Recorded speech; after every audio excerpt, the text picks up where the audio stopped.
So I'm here with Chase. Chase is a former 229 student who has spent this summer in the lab. Very busy summer preparing for the fall of 2023.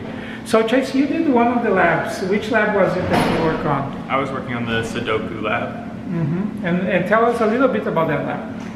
So basically, you're given a Sudoku, and the Sudoku might be valid, it might be invalid, but what you have to do is go through the Sudoku through the rows and columns and regions to determine if it is a valid Sudoku and to say which parts of the Sudoku may be valid or invalid. So when you do a lab like this for 229, how do we make sure that there are not lots of mistakes and problems in the lab? So tell us about the process of developing a lab a little bit. So one of us will work on the lab, and once we've completed it as much as we think it's ready, then we'll have another person look at it and review it very thoroughly to make sure that there's no mistakes so it's ready.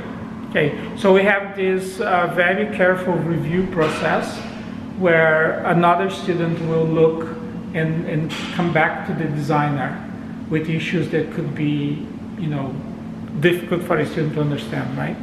So now you also work on something else for 229 that is to improve the grading process. Tell us a little bit about that work. Yeah, so I've been working on an auto-grading script that basically helps with grading for all the labs. And so the goal of it is to make grading very consistent between the labs, which will help a lot for people who are grading so that we can be able to get the grades back in a more timely manner, I think.